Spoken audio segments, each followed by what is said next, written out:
All right, welcome back to the AM show. Let's go into what the papers are reporting and start with the Daily Graphic newspaper. And it says government pays 10 billion DDEP interest. And the story is that the government has paid 10 billion in cash as the next tranche of payment under the domestic debt exchange program. Details are on page 3. Now, victims of jihadist attack expected to be evacuated.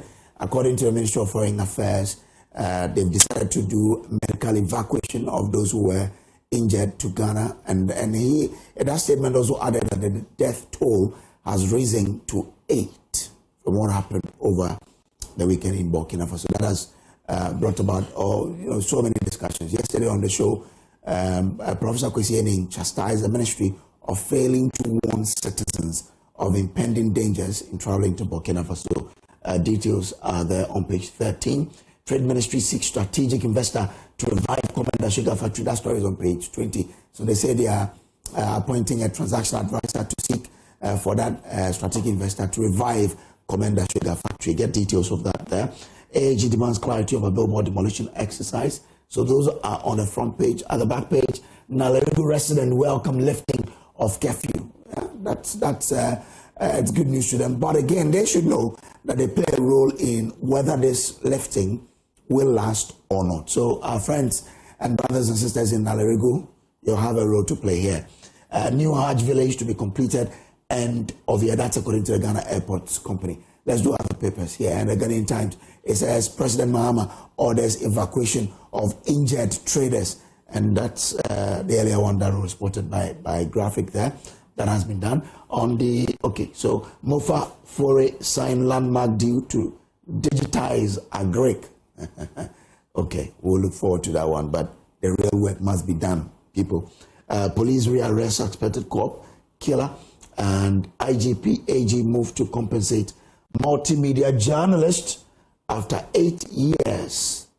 Latif Mubakar's story is that one. Get it details on page 2 of the paper. I think on page 3 rather. Now back page, tomato traders suspend Burkina Faso imports after deadly attack. We have to look within, and that's why I say the real work must be done. Agric Ministry, this is something we need to attach all seriousness to. We need to lift, stop importing tomatoes. We have so many lands, arable land, and weather to do that.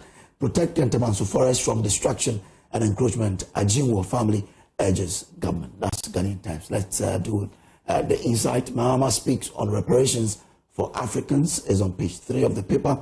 SMG condemns foiled coup plot in Burkina Faso. Oh, really? Blames foreign links as it welcomes extradition of Damiba. When will Africans stop doing this to ourselves? This guy's thriving. Why don't you support him?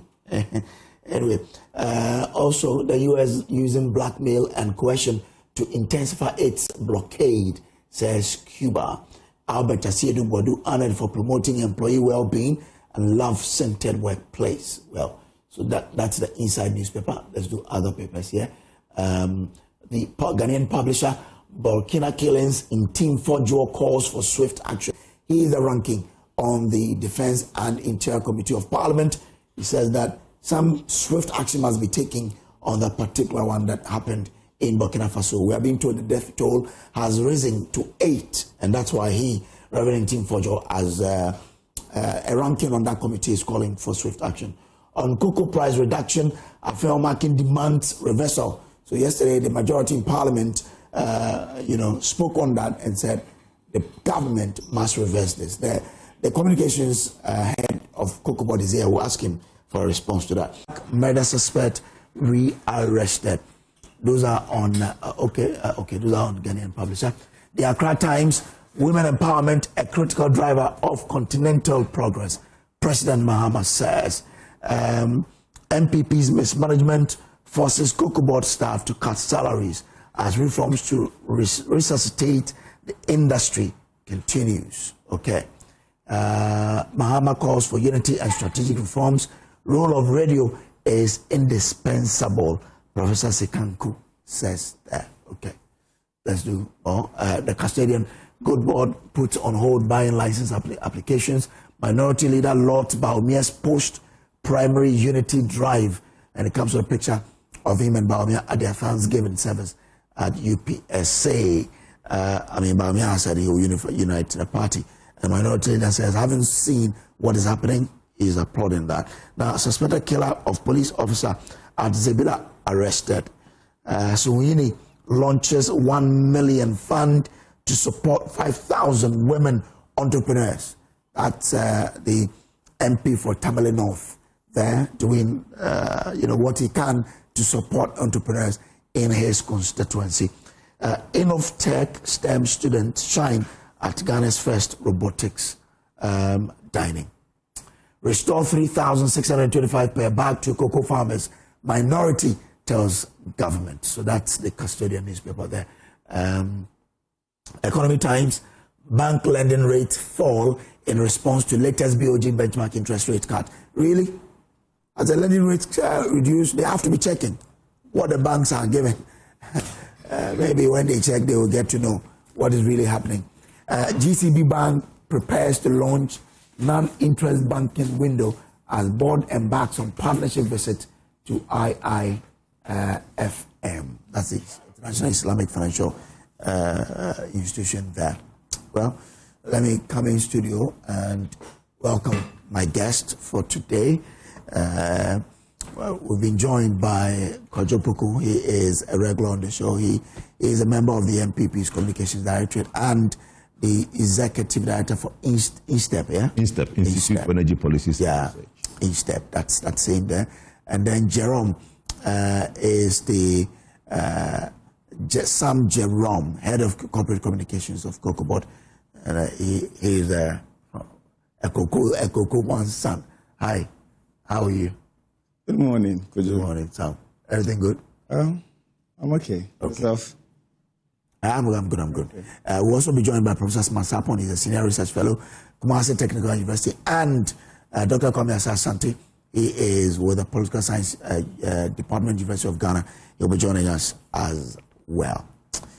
But just before we get into the papers to discuss the issues coming up, let's tell you a story about the yeoman's job that some police people have done. Now, in a country where public trust in the police is often fragile, 3 officers in Techiman have performed a simple act of honesty that is resonating across the nation. Over the weekend, they discovered a Ghana must go bag containing staggering 85,000, a small fortune in cash that had fallen from a vehicle.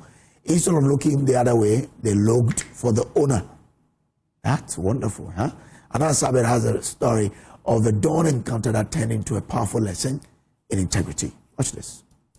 It was a quiet dawn on Saturday at the Hanswa Brigade near Techiman.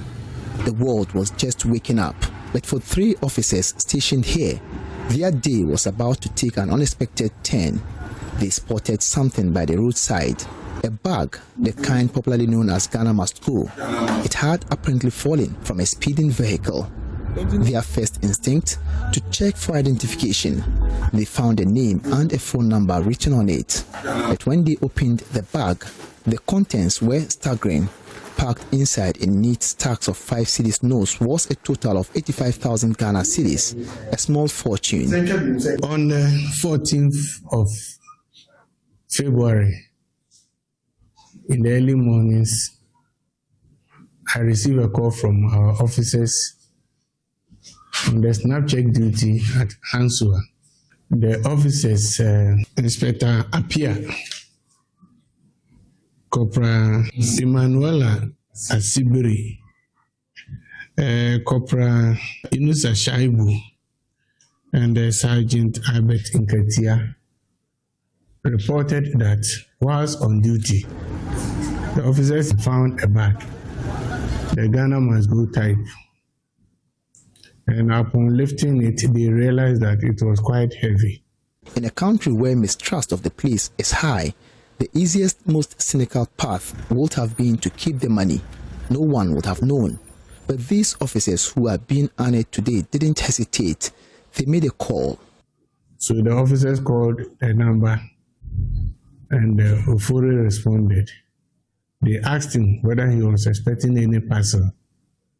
from anywhere. Then he said yes, he was expecting a parcel from Wa, and he mentioned his location as Kumasi. They asked him a few questions, and they told him that since it was Saturday morning and they were falling off from duty, they will send a parcel to the regional headquarters so that he come around on Monday to come and identify it. That Monday was today at the Techiman Regional Police Command. After a series of questions to verify the rightful owner, an official handover took place. It was a simple, dignified ceremony, but the emotion was far from simple. Quite fast, and also very around as I could see. Now, we are no person almost. I've been Bolivia, more Mutrimise or Mugafano Mufreme.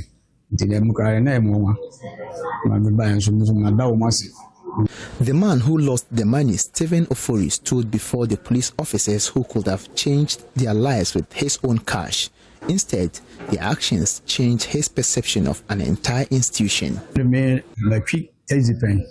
Because I would do on my police for no baby south. Not 5 cities away, I'm now oko. Now we mean China sky, the Sumbuzi, or Manfa, no more I return mamma. Among the place for the beer. I'm sure his words were echoed by the regional police commander, DCOP Usuansa, who see this not as an exception, but as the standard they wish to set. He noted that the command is using this moment to send a clear message and appeal to the IGP to recognize their commitment. It's not only here that you will find this. Our officers are becoming more responsible. From us as a region, we have already done that. We have already commended them. And we believe that when it goes to Accra, the IGP himself will do something about it. In a single moment on a lonely route, these 3 officers did more than just return a lost bag of money. They returned something far more valuable to the public, a glimmer of hope. They proved that integrity is not just a word in a manual, but a choice made in a moment. And for that choice, they have not only earned the gratitude of one man, but the respect of a nation. Reporting for Joy News, Anas Sabit, Techiman. Well, so that is the wonderful story from Techiman, where police officers returned 85,000 Ghana cedis. This is what? Is it 8.5 million cedis? 850,000. 850 million. 850 million cedis, yes. That's a lot of money. It's a lot of money, it's 85,000. Yeah. Somebody's jetry. Yeah. Jetry. Somebody's jetry. But I think the police have done very well. What my interest will be how much the owner gave them. If he should make a donation to the police and the police station. Okay. Because it's very imperative. If you don't, then that's where the problem becomes. Because most of the times when people find these monies and they return it to the owners, they just say, thank you, Nyamin Shao. Yeah, so. Is that not enough? No. I honestly don't think it's enough for you to lose that amount of money. Somebody brings it back to you and your Nyamin Shao Bedasi. It's not enough. And that is why. Because you lost it. You lost it, yes. You may, or you could have probably not seen it again. Right. So when you find it, the thank you, Nyamin Shao, is not the only medasi that comes with it. Yes, God will bless the person for the good deed, but you also as a human being show appreciation. Okay. Sam, maybe you don't have anything to say on this? Oh, this one. Nothing much. I think that it's good the money has been found, and then the police has also demonstrated that when it comes to integrity, because their motto is service with what? Integrity. Yeah. So I think that they have lived up to expectation, and that is what is expectant of our servicemen. So yes, in as much as I share in what Kwadwo has stated, I also think that it is the right thing to do always. It is the right thing to do also because it can happen to anybody. It can happen to anybody. So we should have a society whereby in a case like this, it wouldn't be as though you've done something, I don't want to say extraordinary, but the normal thing and the good thing to do is to just do what the police man has done. Okay. Yes, in as much as we are commending him for what has been done, I think it is how our society should be built. Yeah. Okay, all right. Professor Smart Sapon is a researcher with the Kumasi Technical University. Prof, good morning to you and welcome. I think this is the first time we're meeting after the primaries, right? Okay. Why did he make a prediction? He came here with the research. You were busy campaigning. So you made a research. And what was your research to say Baumia was winning? Baumia was winning 57.2. He got 56.48 also. So there isn't only... Musa Dankwa is not the only guy who's getting it right. A lot of people are getting it right as well. Oh, yeah, Prof was here. He was here the Congratulations. Before the primaries. The primaries, okay. I predicted 24% for Ken. Ken got 24%. Oh, wow. And then Brian? 16.8 for Brian. Brian got, I think, 18 also. So, I mean, you are doing better than Musa Dankwa. Oh, no. Oh. No, that is not for... So I'm just joking. Okay. But some jokes are quite expensive. All right. How can it be expensive? It's my opinion. Prof, I don't know if you want to have a comment on the police story there. They returned 85,000 citizens. Yes. Yeah. And I go with the comments made by my two colleagues that the God bless you thing should be followed with some proper blessing. Yes. Physical blessing. Yes, very important. When you read James chapter 2, verse 15 and 16, it tells you that when you meet somebody in a physical need, you don't live with God bless you. You don't live with be warm. May it be well with you. That thing they have been saying. No, it says respond to the physical situation as well. And if you do that, it says you have acted action in addition to faith. Not only the faith words that we say, be well, thank you, God bless you. It's an act of faith. When we say God bless you, we believe it, that God will bless. But it says if you do not attend to the physical needs as well, what have you done? And I like the verse 16. It asks a question, what do you think you have done? So they should check the situation of the police station and say, for this thing, I'm giving you this one, fix this one. Yeah. You have blessed them. You have given them response to some of their physical needs. Okay. Thank you very much. There's no for debate. Everybody shares his opinion. We move on. Oh, that's fine. Let's talk about cocoa issues. Now, the minority is calling for cocoa price reductions. But Jerome, let me start with you. We are told that you senior managers have received some pay cuts. Yes, not senior managers per se, but senior staff. Okay. Yes, senior staff. So when you possibly narrow it to senior managers, you may be talking about managers and then deputy managers. But this one, we are talking about even principal officers. Okay. Or anyone that finds him or herself in the bracket of being a senior staff of Cocoa Board. That person's salary has been cut.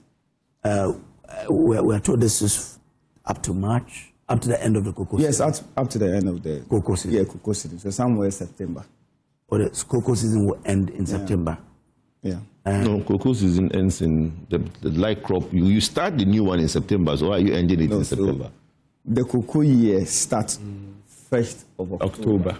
So it ends in September. Every year. Yes, so ordinarily, by July, August, internally, we would have been done. Winding up. With whatever that ought to be done. Writing letters to the LBCs and all that. If anybody has any backlogs, whatever. But by September, the season is closed. Okay. You understand? By September, then October, 1st October, you start the new season. You start the new season. But 2024, 2025, we opened the season. 24 was in September, and then 2025 was in August. Okay, so this will last till somewhere September. Okay, yes, September. August, yeah. Okay, all right then. So some about 9 months of that. About 8 months. 8 months, rather. That's about 8 months. Okay, all right. So we will be following that up. We'll be talking about that. I think that a reason necessitated that. Okay. And then, just in simple terms, the chief executive and then the management of Cocoa Board saw it not to be so much justified, as it were, because the staff of Cocoa Board is paid out of the sweat of the cocoa farmer. So, in these difficult times, if the cocoa farmer is taking a hit or has been affected adversely in respect of the person's price of bag of cocoa, then it really would make sense for all the actors in the cocoa value chain to also make some sacrifice. So the chief executive came out and said that yes, this is the way to go. And I might say that he even was of the view that it ought to have gone beyond the 20 and then the 10%. But it is quite unfortunate that this whole conversation has coincided with what is happening today, because it has been the plan of the chief executive. Because if you could remember, one of the complaints he has put out there is that the staff strength of Cocoa Board presented to him is too much. He has made it quite open. Okay, and he has been a chief executive who has come out openly to say that he even gets scared at the end of every month, seeing the amount of money that he's been paying, the Cocoa Board staff. So it is not surprising that this decision was very easy for him to take. It's not surprising at all, because he always have maintained that, look, we need to get things right. Because if we have been complaining over the years that Cocoa Board has been in difficulty, debt distress, and all that, we cannot continue to do the very things which has led us to this extent. So do you know how much these cards will be saving Cocoa Board monthly? See, I did a tentative calculation yesterday. Even though we are yet to receive the full or comprehensive savings that will be made, because you need some document from HR as well as the finance department. But if Cocoa Board is having about 10,000 staff and over 10,000 staff, and then you decide to just say maybe out of this 10,000 staff, you are having about 4,000 to being senior managers, and then taking a cut of maybe about 5,000 of it, you'll be saving not 500 of it, you'll be saving not less than 2 million or 3 million at the end of every month. That is the staff strength of Cocoa Board 10,000. Yes, that's what is there now. Okay. What is the exact number? As a PRO of the company, what is the exact number of the staff strength? Hold on. Because Cocoa Board has permanent staff, and then you also have contract staff. So if I'm basing my argument on permanent staff is around 10,200. And the management at 4,000. No, you're not talking about I'm talking about senior staff. Okay, yeah, senior staff. Yes, and so managers. senior staff. So and managers. Tentatively, I don't have that figure. Okay, I don't have that figure, but I have the figure of permanent staff of about 10,200 or so. That is for the permanent staff. And we also have a little more about. Okay. So once you don't have the number of the senior staff, maybe we shouldn't do conjecture there. Yes. But the ICU, which is the Industrial Commercial Workers Union, is opposing this. They say that whilst commending government for the timely intervention to save Cocoa Board, PBC, and ultimately the cocoa industry in Ghana, the union vehemently opposed the decision to reduce the salaries of senior and management staff of Cocoa Board, as this may adversely affect staff morale and negatively impact productivity.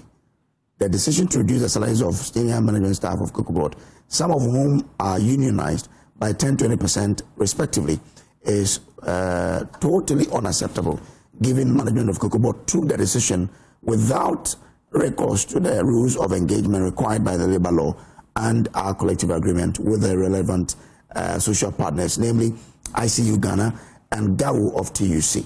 In view of this, the unions are demanding a reversal of the decision and engagement with the unions on the way forward. To enrich the conversation, can I take you back 1 minute, please? He mentioned that Cocoa Board has about 10,000 staff. I'll come there. Let him answer this question. Okay, I want him to just before he moves away from there, so that I'll bring it once okay. we got to that. Yeah. Could you, listening to this argument espoused by the ICU, I mean, and GAU. ICU and GAU, I really do not agree. The reason being that, look, you are saying that the pay cut is adversely going to affect the staff of Cocoa Board. Yes, I do agree. But the pay cut or the reduction in cocoa price, is it also not going to affect the cocoa farmer? So if the cocoa farmer on whose sweat the Cocoa Board staff is paid, okay, who is bringing in the revenue, due to the difficulty that we are experiencing, those cocoa farmers have been hurt.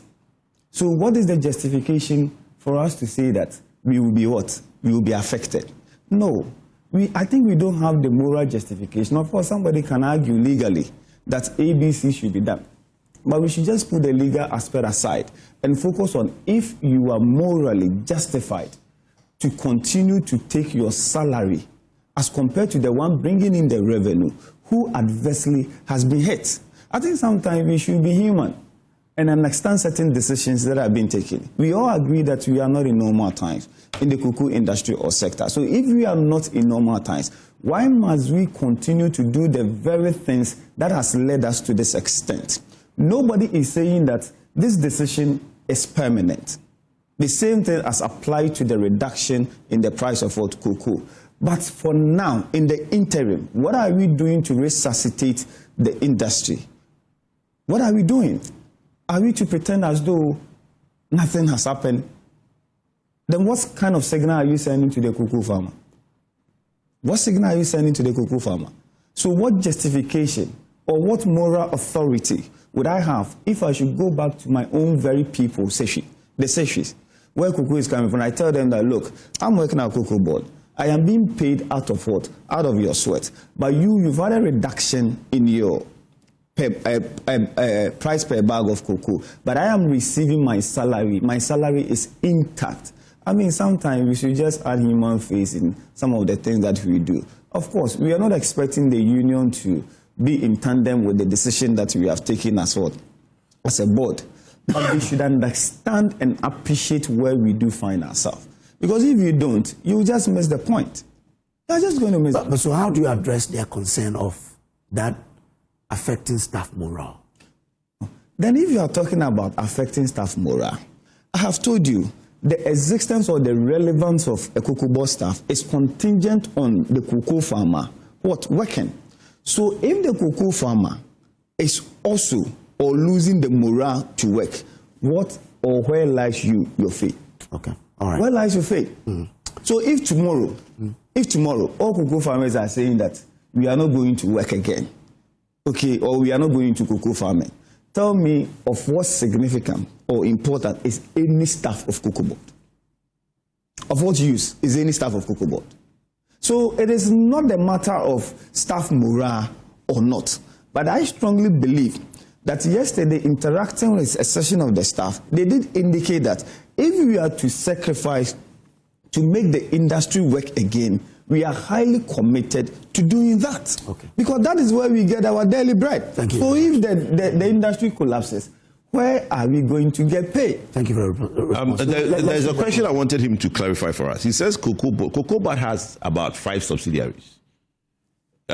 Is the staff strength he's talking about just the Cocoa Board or all the subsidiaries? I'm talking about all the subsidiaries. Thank you. So it's very good we put it in perspective. If you say that, because education is important. Because when we talk about Cocoa Board, hold on. When we talk about Cocoa Board, we are talking about subsidiaries. But let me make a point. No, a lot of my brother. This is television, bro. CMC is a subsidiary. Yes, but this. Let him make his point. But you see, there are limited liability companies under Cocoa Board. Cocoa Board is all the subsidiaries are wholly owned subsidiaries. Bro, we are educating the we are educating the Ghanaian populace. not everybody understands things the way you understand it. That is why whenever I'm on TV, it's good we educate. It's very important. When you said that Cocoa Board has a staff strength of 10,000, somebody would think that just that one entity had a staff strength of 10,000. That is why I wanted us to educate that Cocoa Board has Cocoa Research Institute of Ghana, Cocoa Health and Extension Division, Quality Control Company, Cocoa Marketing Company, right? Cocoa Seed Production Division. All of these fall under Cocoa Board. So that staff strength of 10,000, sorry? Add Cocoa Health and Extension. Cocoa Health and Extension, Add okay. Cocoa Clinic. Cocoa Clinic. All these are part of the 10,000 that he's talking about. Okay. It's very important that we give that education so that someone doesn't think that only just one company, Cocoa Board, has 10,000 staff. Okay. Very, very important. All right. Now, just a little. You see, so I think that he, has given some explanation. But the point really that I'm making is that when we talk about all these subsidiaries, they come together to form what? Cocoa Board. We agree. All right.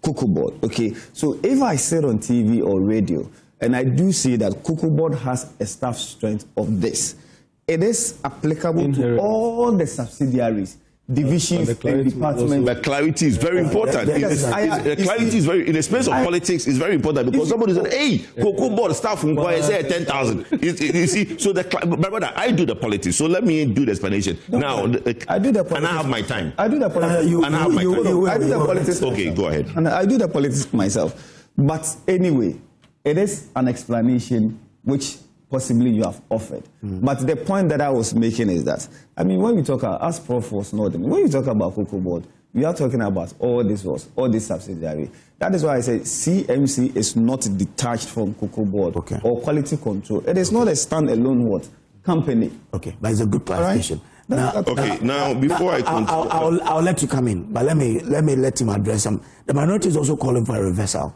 of the reduction in prices. What's the thinking of Cocoa Board? You see, I have always maintained that, looking at where I'm coming from and my exposure in respect to what cocoa farmers go through, I am unhappy about the development that has happened. In fact, yesterday, the president also indicated that he himself, is a cocoa farmer, and he's affected by, the decision taken by government. But the point really is, what has happened? Okay, what has happened? Because if nothing has happened, I'm not sure a drastic decision such as this will do what? Will be occasioned. So it is important always for us to discuss what has led us to what? To this point. Now, it is a fact that the prices of cocoa on the international market has plummeted or has drastically reduced. I am also aware that this is not the first time that prices of commodity, i.e. cocoa, on the international market has reduced. But it is also a fact that not a single time have we experienced what we are experiencing today. The reason for which I am saying so is that it has never been the case that the price of cocoa on the international market has gone below the farm gate price that we have set for our farmers in the country. It has never happened. That's not true. 2017, 2018. Jesus Christ. Let's not go there, please. Is that how we are going? Yes, but I'm saying don't be emphatic on certain statements. I am being emphatic because I have the facts. So I have the figures. Make that statement again. I have the figures. I am telling you. Make the statement I am saying here. So let him make that statement. I am suggesting to Kwadwo that it is never the case, and it is not true that in 2016. No. Make that statement again. Don't put a date. Hold on. Repeat what you said. Hold on. I even want to be strong about it by quoting you. For you saying that in 2017, we experienced a reduction below the farm gate price that we have set. And I'm here daring or challenging you. Who has set? That Ghana has set. Because you said. Hold on. Repeat what you said. What I did say. Let him repeat what he said. What I did say was that, or what I am saying is that this is the first time that we are experiencing a decline or a reduction of cocoa price on the international market, which is even below the farm gate price that we set for our farmers. This is what I said. And if you have any contrary fact then you adduce it. But I'm challenging you and telling you that you found none. So your point. So you found none. So your point is not that this is the first time there's a reduction. No, so that yes. This is not the first time there's a reduction. Yes. But this is the time that it has gone below. It has gone below the percentage we have given to our farmers in this country. It makes it clear because we know that in 2017 there was a reduction in the world market. Yes, and I'm telling you, see, it comes to the point. Look, the simple or basic question that you ask yourself is that what led to Ghana maintaining the price in 2017 as it was in 2016? In 2017, as it was in 2016. Because in 2016-2017, the farm gate price or the percentage we were giving to the cocoa farmer in terms of nominal figures was 475. We maintained the same price in 2017-2018. And in 2018-2019, we maintained the same price. So for 2 consecutive years, we maintained the price. And the reason being that we had a reduction. Yes, it is true. Yeah, there was no. Yes, it is true. No, for 2017, so twice. Yes, twice. I was checking out Twice. No, you make, bro. Yes, okay. Can I come in? Because he's taking all the time. He's been speaking for like he's been speaking for like 30 minutes. So 2017. Hold on. From there to the Hold on. 2017-2018, there was no price increment. 2018-2019, there was no price increment. And in fact, 2021-2022, there was also no price increment. The reason assigned to that was that the price on the international market had reduced, had come down. It made sense. You know why? It made sense. However, in the determination of the price of cocoa, we basically use 2 variables. We are looking at the price on the international market as well as your exchange rate. So as an export company like Cocoa Board, if your exchange rate depreciates a bit, it is right that the revenue coming in will be much as compared to you having a very stronger currency. Interestingly, in 2016, the rate Bank of Ghana gave to Cocoa Board was 3.95 in the books of Cocoa Board, 3.95. However, what the FOB we declared as at 2016 was 2,950. Going into 2017, when President Akufo-Addo came, it has reduced to 2,080. A certain $870 had reduced. But we had one of the variable being to our advantage. That is what? The exchange. Because our cedi had depreciated in 2017 to 4.40, and that was the rate given by Bank of Ghana to Cocoa Board. So what this tells you is that in as much as you've had a reduction on the international market, the revenue you would have lost, all right, the revenue you would have lost because of the depreciation, you are not going to experience it that much. But it formed a reason or basis for not increasing by a peswa. It makes sense. Same as 2018. But today, what we are presenting to you is that in as much as this is an unpleasant situation or news that we are talking about, the way to go is for us to do what? To make some adjustment. Look, I've also heard proponents of MPP arguing that, look, in terms of the price that we do set in a year, it is a guaranteed what? A guaranteed price. And that has been the argument being espoused even in Parliament. And I ask myself, if it is a guaranteed price, what happened in 2024? Because in 2024, we had a review. Okay, so I've checked that the price was repeated twice. Yes, twice. So it says cocoa prices remain unchanged for 2018-2019 crop year. Yes. Announcing the official opening of the 2018-2019 season, the Minister for Food and Agriculture, Dr. Usefri Akoto, said maintenance of prices for the good of the farmers.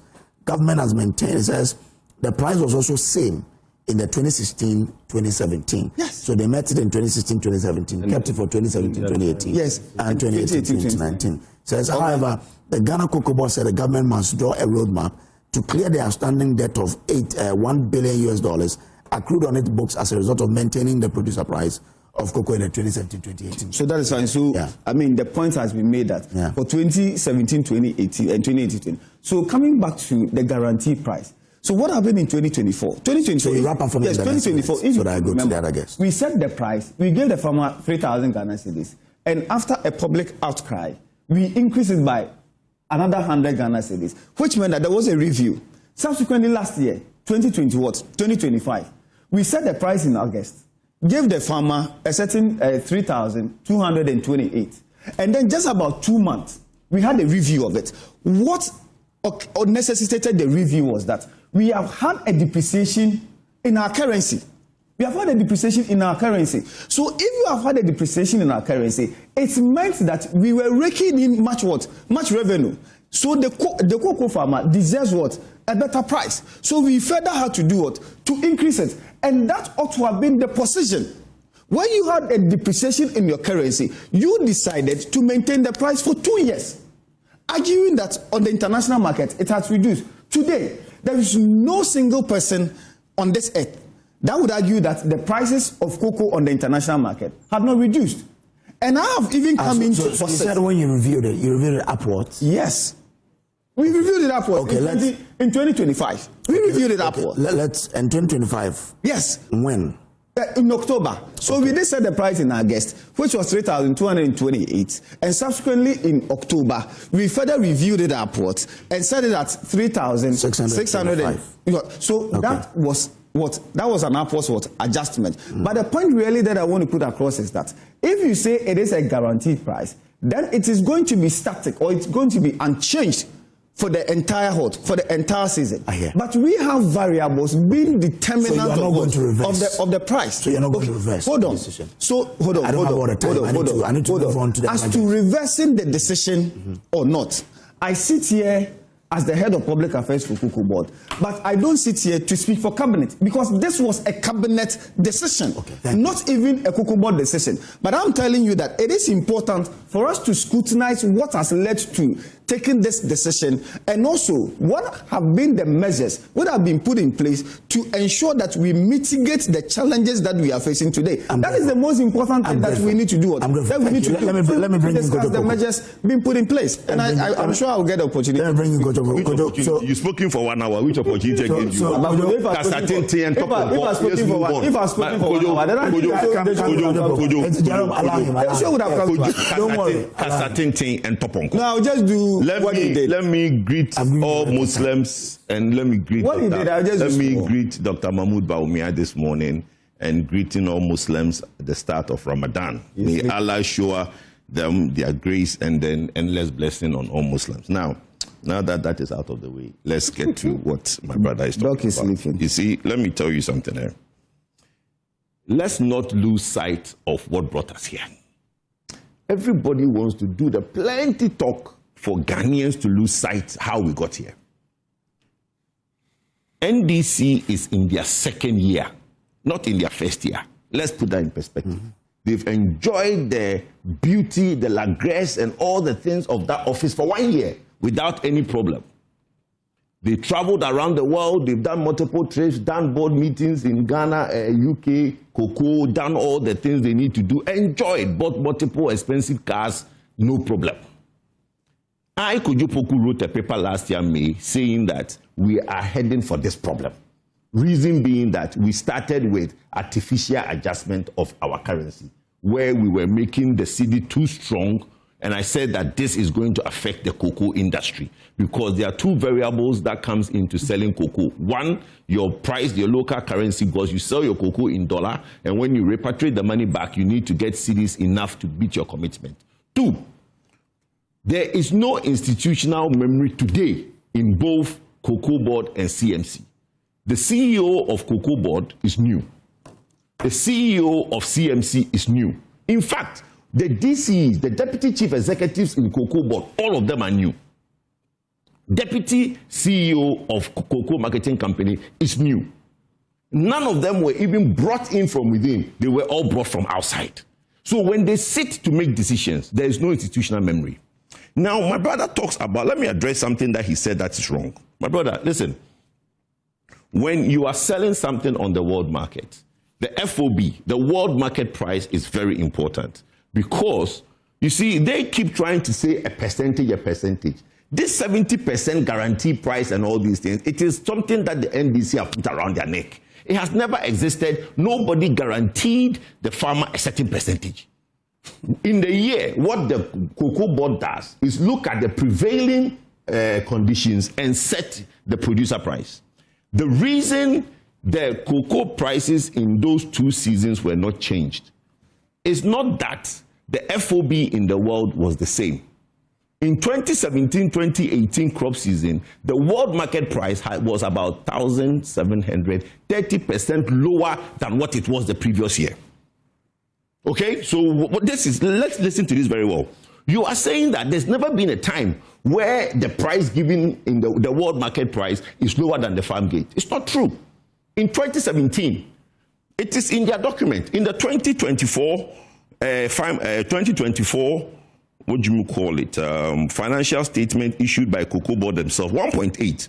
It says that the following shows that the profile and history of Cocoa Board, cocoa bills, now converted to bonds with 97.8 rate subscription by investors who held the bills. The cocoa bills were issued by the commercial banks through the Bank of Ghana during the 2016-2017, 2017-2018 financial year to support cocoa purchasing operations when the world market price of cocoa had fallen by more than 30%. So when that issue occurred and the world market price has plummeted beyond what we have told the cocoa farmer, we didn't go to the cocoa farmer and ask that we're going to reduce the prices. We went to the commercial banks and raised a bond to pay them. Now, was that fall below the farm gate yes, price? Because the farm gate price that you have given, the producer price, the farm, what you've told them, if you, hold on, you are saying that 2 consecutive years, it was the same. Yeah. So it means that the first year, when it was set, cocoa at the world market price was a certain price. Yeah. The following year, it has dropped 30%. We maintained that price to the farmer. So it was below the farm gate price. It's here, their own document. You can see that document. But that's why it's saying that government had to do well to raise that. Thank you. Government raised money. So you are faced with the same situation. You have not tried to raise money. The bill is 11 billion Ghana cedis. You have taken the cheaper option to go and look at the, and then you see, let's address this problem. We are all cocoa farmers. But our plight is not the same as the plight of the cocoa farmer in the village. The president is a cocoa farmer, yes, but his plight, he can't stay and say, I'm affected. How are you affected? You have alternative income. I have alternative income. Does the cocoa farmer in King Kenso, in Dinyasa number 2, Asankore, in Nananko, do they have alternative incomes? No, they don't. So let's not sit here and say that I'm putting on authority. What authority are you putting on? You have clearly said that there were 2 seasons where we maintained the price. In the Cocoa Board's own document, 1.8 of cocoa bonds, it clearly states that though cocoa price have fallen by 30%, we raised the bond. The MPP government raised the bond and paid the cocoa farmer. Let's stop this. Let's stop this, because you see, it's not about me and you. Because the plight of those in the farms today, what is even worse is the middlemen who try to do business out of this cocoa business. They have gone around as an aggregator and map up the cocoa from various cocoa farms. And they have put them in the 64 kg bags. And they are waiting to give it to the LBCs when they come. They have paid the cocoa farmer at the 3.6. Now they are stuck with the cocoa that the LBC is saying that I'll pay you 2.5. The loss, who takes care of that? Opon Nkrumah said a similar thing in the parliament yesterday, that somebody has 200 bags. As an aggregator. As an aggregator. Not an LBC. Not an LBC, an aggregator. 200 bags. 200,000 Ghana cedis. Who absorbed that cost? And you are saying that you have reduced salaries of senior staff. At what point did you realize that you have to reduce salaries? You see, when these things become an issue and everybody is talking about it, and you do a knee-jerk approach and go and reduce salaries, you are saying that Dr. Radiabe said that the staff strength of the institution is too huge. What did he do about it? When he realized there was a problem, what did he do about it? And we have NDC communicators, and my brother is trying to make it look like, let's look at measures. What measures?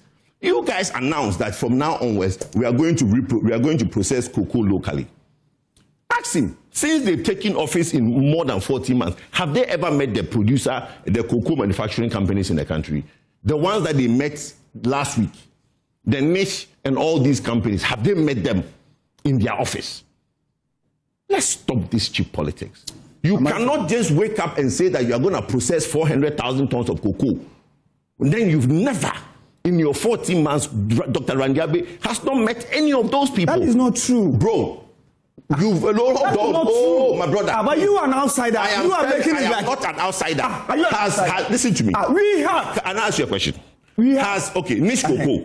When did you guys meet Niche Cocoa in your office? But if you ask even Opoku myself. No, forget yourself. I'm talking about you. Hold on. Listen to me. Hold on. Niche Cocoa. Have you guys met Niche Cocoa in your office? Hold on. Answer that question. Hold on. Do you know several times that the chief executive and then the deputy chief executive have met with these processes?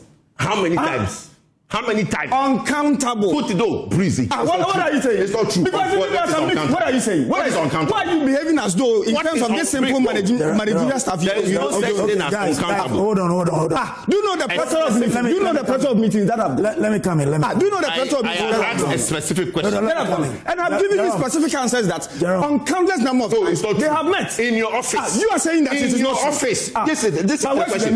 Do not... Where should the meeting happen? Please, when you enter a meeting and somebody is there, please stop that. It should happen in my house. Kojo. Let's happen in the office of Poku. So what are you telling me? You don't expect the meeting to happen. Let's put this on record. It's happening at Poku. Let's put this on record. But why is it so relevant? Okay, so let me tell you why it's relevant. Because I don't understand. Let me give you the relevance.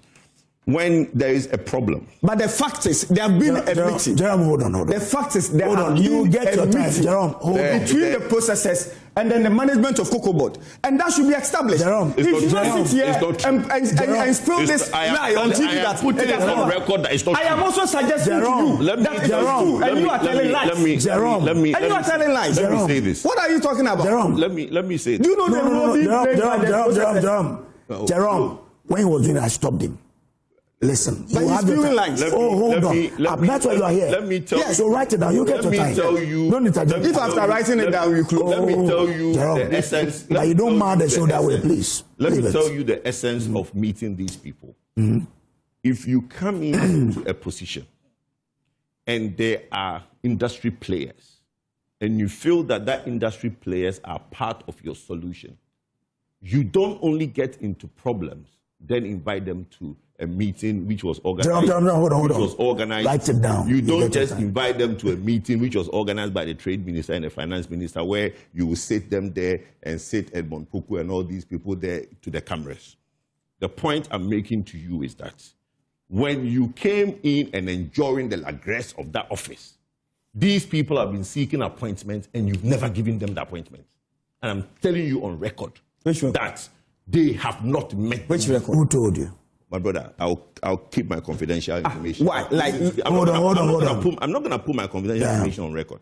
Okay, so what I am trying to explain is this. We have a problem. Let's not somebody wash it away with, let's see the way forward. There's no way forward. You created a problem yourself. Resolve it. This 70% guarantee that you've done. The other leg of the problem, and I want to land it here. They guarantee $1,200 as their cost of sales. Their cost of sales is $1,200 per ton. Right? Now, you are saying that you are guaranteeing 90% to the cocoa farmer. It means that you are incurring losses even from the day that you made these announcements. Because today, the price, when they made the announcement, the cocoa price in the world market was about 3,600. They get the LIB and all the other things that comes on board. That's about LID. LID, okay. You get the LID and all the things you get on board, which is about another $600 that they get on top. No, for 400. I mean, 400 for the LID, another 200. My brother, the LID is 400. That's another 200. Coming from where? You are just spewing lies on this TV. My brother, please. My brother, please. Can you calm down? No, you are not informed. Can you calm down? No, he's not informed. Please, I've been. Listen. Kojo is not informed. Please, can you? No, hold on. Can you calm down? Exhibiting some gross. Bro. I've been working in cocoa board since 4 years time. Don't come and start talking like this. Since when? 4 years time. 4 years time. As what? Doing what? Okay, as what? Stop. You go and ask our FK FKP. Go and ask Cocoa Board about FKP around. Since when? Since when? For 1 year. Thank you. You 2012. You were there as what? You were there as what? You were there as what? Were you there as Goro Boy? Calm down. Possibly you were there as a Goro Boy. Yes. You were there as I'm there as Goro Boy. What did you know? In the streets. Hold on. I'm there as Goro Boy. Please. You didn't know anything there, but you are here painting the picture as though you have an inside information. I'm there. He is not having any Goro Boy. inside information. Bro. He's just exhibiting some ignorance on this show. Can you counter it? I'm there. Yes, he's exhibiting some ignorance on this show. Bro. I'm there as Goro Boy. Listen, I'm there as... Let him land. Hold on. If he does not answer the 200... Okay, so let me take away the 200. I'm even helping you. Let me take away the 200. Let me take it away. The point I'm making that I'm helping you. You're not even listening. I'm saying that at the point that you made that announcement, it's 3,600. You are saying that you are guaranteeing 90% to the farmer, which means that the amount of money left for you, even the cost of sales of 1,200, you are making losses. And I'm even adding that losses is mitigated by 400 LID. And another 200 that comes in. You're going to ask me where I get this information from. And I'm telling you that, bro, please calm down. This is a public knowledge. Calm down. Guys, let me land. I'm landing. I have to. They are incurring losses even with this announcement of a solution. And I want to let my brother be comfortable that I've been working in the corridors of CMC and Cocoa Board as a Guru Boy for 14 years. Okay. So that's not a problem. But he can't try to come and tell me that he came for 1 year and he knows CMC and Cocoa Board more than me. I do. He doesn't. Okay, that's fine. That's fine. I do. Thank you very much. Yeah. You have no knowledge. Hold on, Sam. Write it down. Prof, come in here. Yeah. I mean, you know.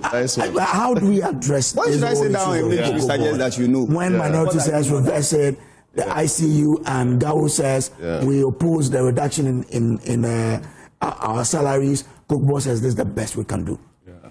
So Kojo, let me greet you once again, and let's give Jerome and Senior Kojo some water to drink. They've been very...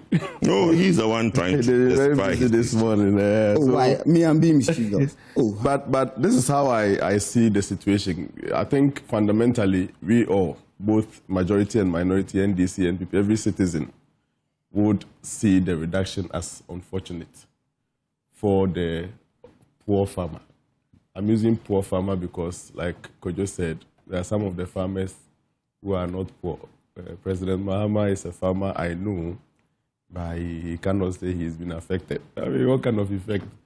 To Adebo or Smata as well, to the elephant, it is not much of a head. So, yes, still remains. Yeah, some level of effect, yes, but not as the government will not be equal to how you and I, our hometown, they will be affected.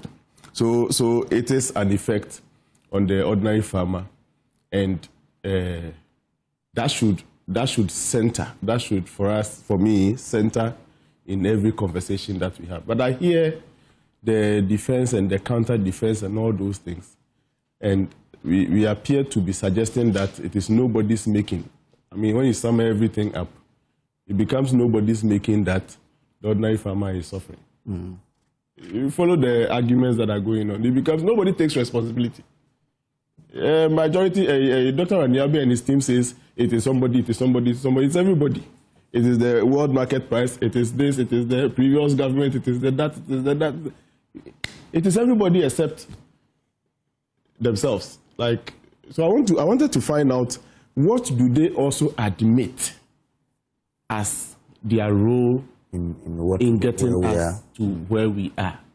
Because it cannot be that the office will be managed by people and then something comes out negative from that office and the reason is attributable to everybody else outside the office except the office. That for me is a state that we should begin to go there. Somebody must take some level of responsibility. I hear some of the communicators apologizing on behalf of Cocoa Board.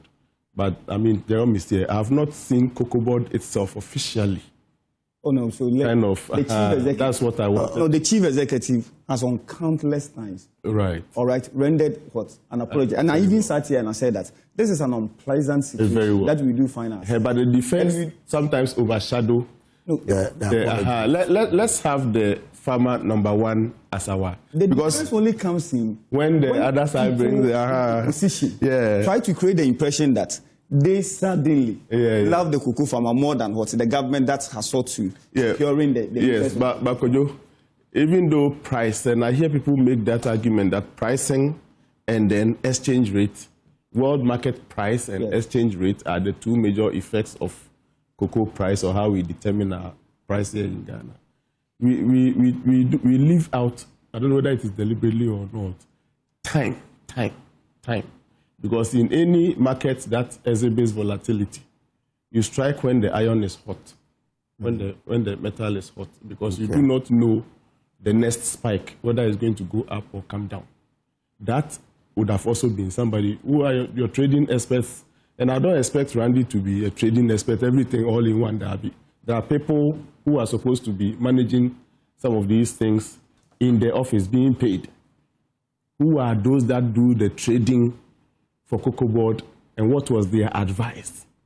Because at a certain point in the year, we could have sold these same beans we are talking about for within from $7,200. Absolutely. The 2025-2026 season. We could. October was $7,200. You get it? We could. So those experts, and sometimes what I'm saying is that we have the option to sell at a point where the price is high. We do have that option. Whether you seek to apply spot sales or forward sales, you still have an option to sell, whether forward or whatever, at a time that you think it is at a certain peak. Price. Yeah, and when we don't do that, and then subsequently, unfortunately, the prices keeps coming down, and now we're at a level where we cannot tolerate below farm gate price. Then what it also means is that somebody at the managerial level somewhere, they're an expert in trading, who should have advised that, no, Randy, at this point, let's sell. They didn't do it. The politicians take everything onto themselves and they defend everything.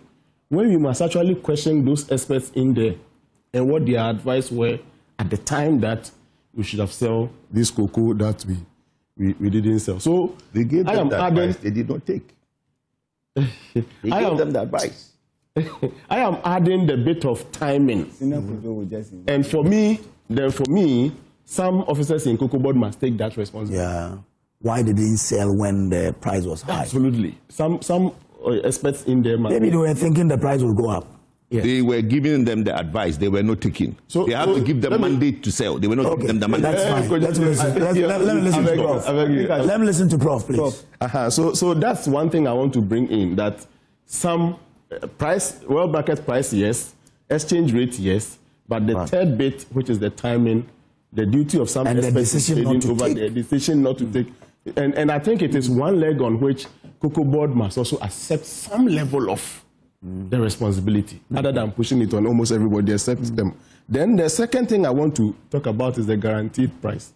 Yes, guaranteed price could be reviewed, but in the history, from 79 years till now, it has not been reviewed downwards. Let's also admit that this is the first time. The guaranteed price serves as a certain floor price. You can't go below it. You can go above it. So, like you was mentioning, last year, there was a certain 120 Ghana cedi, and then an additional 450 Ghana cedi came to add, making that, taking the price from 3,001 to 3,650. So you can do the review, but let us not explain the review to mean that it can come down and then go up. At least if there is even no law restricting you from coming down. Precedence. And you have 79 years precedence to rely on and say it has never come down. So perhaps in Cocoa Board, review means don't go below the floor price. That could have been another interpretation of review. And I think that Cocoa Board must take responsibility for amending or revising the definition of review, and for the first time, letting it include going down. If this is allowed to stay, and the reasons we are giving is allowed to stay, one day we wake up and will not find even one single cocoa farmer. Because he will be there. The reason why we gagged all of them and said that you cannot touch Ghana's cocoa. Ghana's cocoa, you grow it. But immediately you harvest it, it is no more your cocoa. How you brew it and everything is prescribed for you by Cocoa Board, so that we get the level of quality that we want. I am also in the cocoa industry. As for me, I can show you the things I do in cocoa. So Cocoa Board has taken over everything. Immediately you sell, they put their seal on it, and it is bought, it is sold. You can't have access to it again. If I try crossing the border with it, and you see that we have lost here in Ghana. The reason why we did all that to tie the hands of farmers is that we have decided to give them guaranteed price. Okay. Yes, it can be reviewed, but I don't downwards bit. Yeah, I don't want us to go on the leg of reviewing possible revision downwards. Okay. Then I hope I'm finishing my points. Finish your point. Okay, very well. Then let me also say that the decision to move Cocoa Board from agric to finance should also be a matter of concern. When you do that, from where I sit, I see that then your eye is on the money, not on the beans. But that's where it was before. It was a finance, moved to agric, and then went back to finance. Yes. But what I'm saying is that appropriately, the beans, as Jerome said, is the soul of everything Cocoa Board. Cannot be under agric. The beans itself is a farm produce. It cannot be under finance because the beans itself is because of their transactions and the syndication and all those things. But they can work with finance. Now it is moved to finance, and I don't know the extent to which they are working with the Ministry of Agric. I feel that our focus should be on the beans, move it back to agric, then finance can heavily get itself involved in some of these things. I can see you want to take your time, so let me round it up by saying that it is not a pleasant one. I wish that we could reverse it if it is possible, because it will spoil the existing record.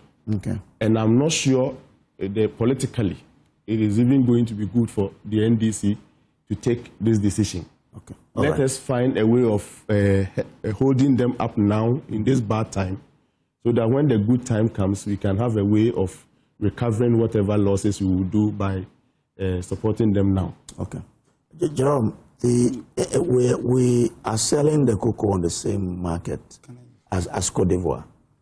Why are they keeping theirs as 3,600 and we are reducing? Okay, so Kwadwo, I will just answer that, but it is important for me to explain some of the things that Kwadwo did say on the set. You see, I'm giving you 5 minutes. He spoke about the fact that some cocoa bills or bonds were raised to purchase cocoa and all that. Look, what I wanted Kwadwo to put or state categorically was that we had the farm gate price, or the price on the international market, going below the farm gate price. That was not established. 2, let me tell you, if you go to raise bond to support the purchase of cocoa, it does not necessarily mean that your price had gone below what you have set, but your percentage that you get as Cocoa Board possibly has what? Has reduced. As he was talking about the fact that today we've given the cocoa farmer 90% out of the 100% or out of the 4,200 that we declared. So what it means is that Cocoa Board and other actors in the industry would have to which is insignificant. So when you do that, it means that you will require another money in order to execute your operations. So if in this instance you go and get that, it does not necessarily mean that. Okay, and then number 2, he was trying to talk about the overvaluation of the currency and what have you. So I asked myself this simple question. What happened in 2007? What happened in 2007? When we had our currency, all right, 90 pesos, as against what? $1. Is that not constituting overvaluation? And no surprising that just in about 3-4 months. Hold on. His argument has been. Hold on. And he's not the first person to have espoused this proposition. Hold on. Why would you have? He's talking about denomination. Listen. He's talking about. Listen. He spoke about.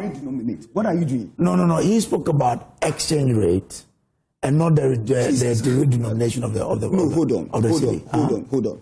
So when he says the exchange rate is not natural. Hold on. So when we redenominated our currency, what did we seek to do? No, but I'm saying, Sam, you have to be with me. Flow with me. Yes, I'm I am saying that his argument is about the fact that he doesn't believe the exchange rate now is natural. Yes, so he means that the cedi has been what? Overvalued. That is what it means. Okay. You understand? And what I'm asking is that when we redenominated our currency in 2007, what triggered that? And it was to deal with what problem? Because our cedi had depreciated against what? Against the major trading currencies. Not true. Correct him, please. It's not true.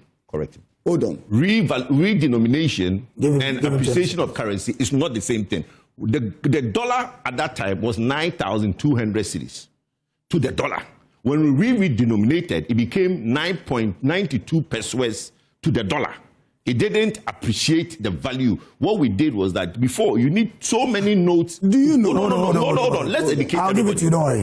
Let him have it. You need some, hold on. Allow him. Point. I said I'll give 9,000, the him. value Allow is the him. same. Maybe that time you're not around. So let me educate you. Kojo. The value is the same. Kojo. You remember, the value is the same. Kojo, the value has never been the same since the redenomination of our currency. So let's move on. If the value has never been the same. If he's the only one in Ghana who... The value has never been the same. So Bank of Ghana lied to us. Hold on. So Bank of Ghana lied to us. But Addison told a lot of lies.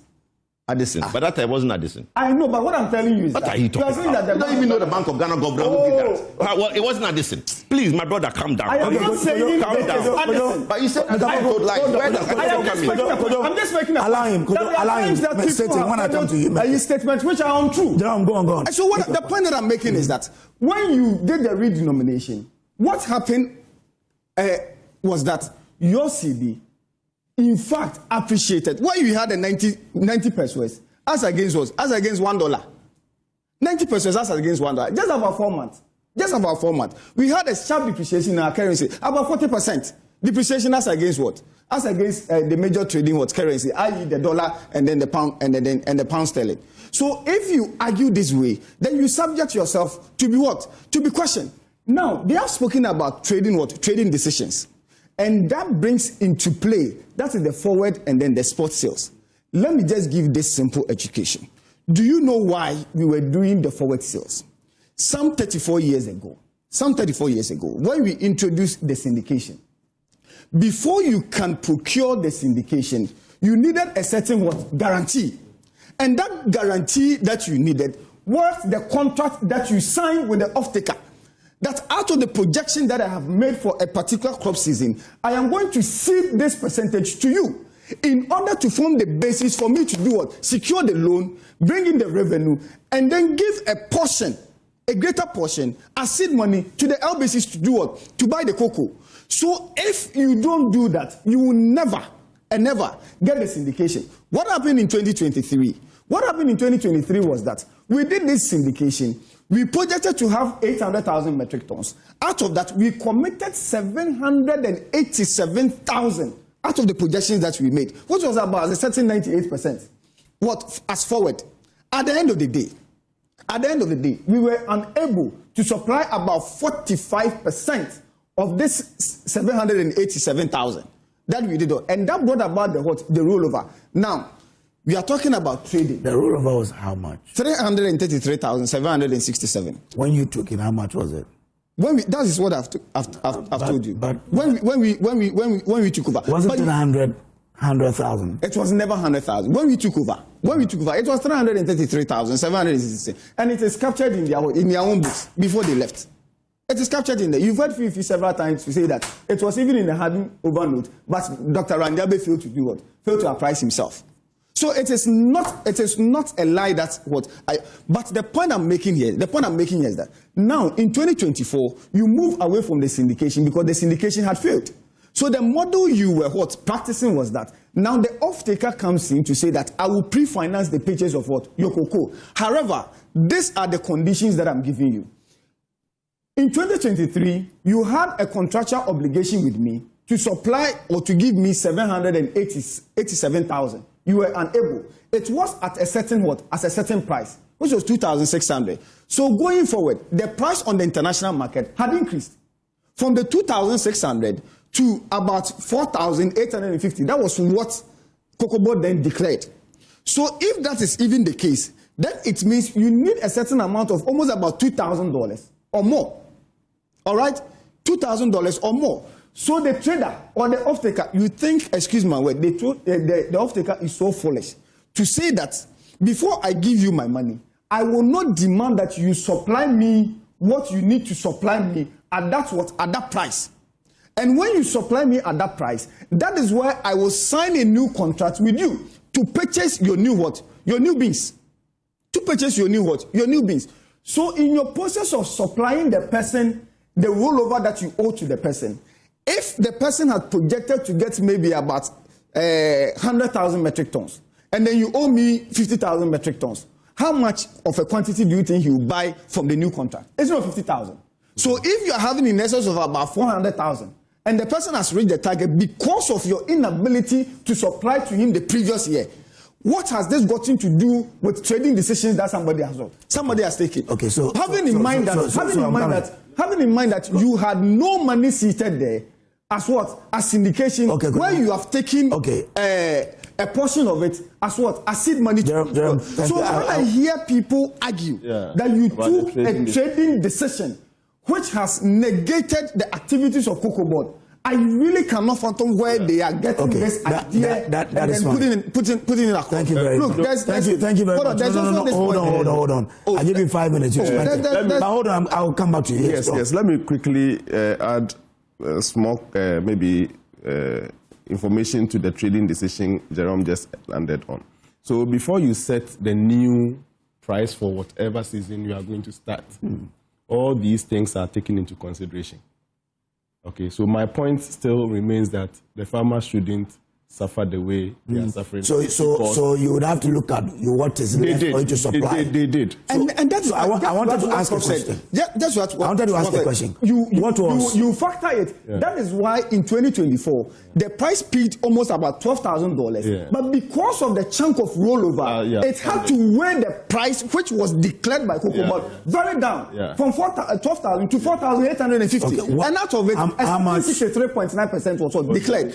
However, because we were able to service greater part. He will even let you speak. Hold on, because we were able to service greater part. Calm down, let him speak. I don't even get this. How much did you declare to produce in the 2025-2026? We projected 650,000 metric tons. Okay. All right, and out of this projection, you see, when you went on the international market, the price was hovering around 7,000 to 8,000. Okay, but by that time, the Randy Abe-led administration, taking over from 2025, has been able to service about 235,000 of the rollover. Yeah. So leaving up just about 90,000. Yeah. So in this case, if you are to even factor the 90,000 going forward into your pricing, it will not have that consequential effect as it did in the 2024-2025 because we've been able to hold on. We are building and that is why we were able to declare $7,200 and out of that we get 70%, constituting $5,040. Sam, when you are speaking, please take your time and answer questions. No, that was. You listen to me, but I've called you said when you do that way, it becomes difficult. Okay, could you? Yeah, go on with so you said it's 650K, right? Yeah, 650,000. And you were left with, let's say, around 100K from the rollover you are taking. Yeah, so from the rollover. Yeah, you are taking, which means that you'll be left around 55K, right? Okay. That you have to do. How much of this 55K have you done so far? Okay, so this is what. And how much of it did you do forward? Okay, and how much spot? Okay, so this is what happened. Your projection of 650,000. Mm-hmm. Out of that, you would service the rollover. Yeah. Let's say around 100K. Yes, based on, the agreement that you have with a person that, okay, I want to do maybe 50,000. All right, maybe I want to do 50,000 based on your own arrangement. Now, before the agitation, you want to do 50,000 as what? Oh, out of the 90,000 that I need to service. You service 50 for this year, yeah. Maybe 50,000. Is that a decision you took for this year? I'm just explaining. I'm just. No, he's there. I don't want. I want the real decision. I'm explaining something. Okay. Yeah. But the point that I'm making is that we having this 90,000 or factoring it in. That's okay. We have a rollover of 90,000, and it's going to be deducted from this 650,000. So that even made us be able to declare the FOB price or the achieved FOB that we declared of 7,200 before the farmers were complaining. Out of this 650,000, we've been able to assign, listen to my words carefully, we've been able to assign 530,000 metric tons. And when I say we've been able to assign, what it then means is that the off-taker that we are making sale of this produce to has taken delivery, okay, that, yes, of this 530,000. Okay. And out of that, monies have been coming in for the payment to LBCs and subsequently to what? To the farmers. Okay. What the farmers were complaining about was a certain 50,000 which Cocoa Board had taken delivery, but coincided with the reduction in price on the international market.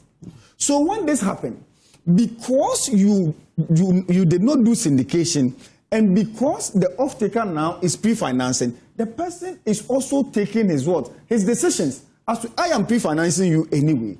And if the price on the international market has reduced, then I have to negotiate with you to buy on this prevailing what? Prevailing price. Okay, stay but here. By Stay here, stay here. Hold on. So hold can on. I Stay, talk, please? Stay here. Stay here. Gentlemen, I'll come to you. So 530K Yes. has been assigned, which means Yes, yes. it's been delivered. Yes. It's gone. How much did we agree to that off-taker to sell this to? How much? $7,200 US. $7,200 US dollars. Okay. Now you said that, so it means that we were looking around 500. Okay, 600K. 650. No, 50. But for 50 years to settle the arrears. So we had Hypothetically, yes. right? So we had around 600K. Okay. And we had already assigned 530. Yeah, 500. Which means that it is left with some 70K And that you need to do. Yes. Do you have, And that hold on. Do we have the agreement? Yes, and that is Oh, and that let's is build what- it gradually. Okay. So 730K and 7,200. Okay. So what is bringing about this reduction, because the world market price has come down, Okay. is affecting the 70K, Okay. right? So, okay. No, is that it? Yes, it has. That's it. Yes, it has affected us. It The has affected us. 70K Yes. that you're here to buy. Yes. And that is why you have to reduce But this. it has not affected only the 70K. Okay. Because if you heard me, I told you that out of the 580,000 that we have taking delivery, 530 already has been assigned. So leaving some 50,000, Yes. which hasn't. Yes. So that 50,000, if you've not assigned to any of the then it means that the price reduction has Will affect it. I get it. You I understand. But in this case, Cabinet took a decision that the 50,000 that has been affected, it is no fault of the farmer. Yes. Because you have already taken delivery. No, as for that, I don't have an you issue. need to do what? Pay the, I don't have the an issue. previous what? My the issue- previous Yeah. money. Where I'm driving with you. Listen. 150. Listen, Jerome. To cushion. Jerome, answer my questions. I am saying, so it means that 730K has been sold at 7,200. 730K. You are mixing the number. No, 530. I didn't say Yes, 700. no, I- 530K yes. has been sold at 7,200. Yes. So as for that, you're Yes. going to pay the farmers Yes. based on what you agree. Yes. With the reduction here is It's the affecting 7,000. the 70,000 Yeah, the 70. that is to come. Yeah, the 70,000. So the off-taker has not decided to negotiate with you over the 530. No. That hasn't happened. No. So as for this one, we are getting the 7,200. Yes, and they've been paid. They've been paid for Okay, that. so can I come in? So they've been paid. So they've been paid for that. Yeah, that is fine. Yeah, so they've been paid for that. See, when I keep telling my brother that he should take his time, he doesn't listen. I was helping him to say that aside the market price that Cocoa Board gets, they get LID of 400 yes. and an extra 200. He's shouting, hey, where's it from? Oh, my brother, calm down. You know Ghana cocoa is premium. Yeah. It's the only premium on the market. So that 200 is for the premium. So when you sell, Hold on. you get Let him have his please. time. The correction is bro, we Jerome, lost that premium Jerome. Yeah, when yeah. we negotiated together with Cote d'Ivoire for the LID. Oh, that is, my brother. No, that should be made. That is a fact. Let me. So we lost our premium money that we get on every tonnage of hot cocoa. We lost it. When? What season? When we came together. Season? 2020. 2023 to 20. You understand? When we came together with Cote When d'Ivoire we to signed the negotiate Cote for the d'Ivoire. LID. So that money was taken off. Okay. That money was taken off. Gentlemen, let me take a quick break. I'll be back and then we can continue. Stay on. All right, welcome back to the show. Kwadwo Poku was on the floor. I'll come back to you. Ghana enjoys a premium, and basically we need to fact check that if we still upon the LID that comes in for 400, we need to fact check that if the $200 per ton for the premium still comes. But the point I made earlier was that, look, everybody is trying to explain away. My brother is even confusing everybody in his explanation because we lose track. Even my host, you can see that he is trying to put pen and paper to understand where we are going. Look, the bottom line is that there is a problem. And this problem has come up a year after the new management have taken over. If they came in and saw the red lines and saw the telltale warnings that there was okay, so this is what I found on the Cocoa Board website. It says the living income differential, LID. Yeah. In 2019, Ghana and Cote d'Ivoire introduced the living income differential, LID, a $400 per ton premium aimed at improving farmer earnings. Right. While this initiative has provided some relief, structural challenges still remain. The average Ghanaian cocoa farm, $400 per ton premium. So it takes away the premium that was there before and only replaces the 400. So that's fine. The stands for the education. So basically, it even worsened the problem they have, right? If they're only getting 400, because their cost of sales is 1,200. They've promised 90% to the farmer. The 10% that they have does not do the work they need to do. So if you have 1,200, 10% coming in and maybe 400 LID coming in, you still have about $600 that needs to come from somewhere. If they do not address that problem, right? And as I speak, I don't know any of the logistics and the work that Cocoa Board does that has also been reduced. It will be difficult for them to go to the container dressers, the interport and the intraport, and all the haulage and the companies to go and review prices because they are offering a service and they will take their money. So there is a challenge in terms of cost of sales, how they get around 1,200. But my brother, the point I wanted to put on record is this. The way forward is a problem.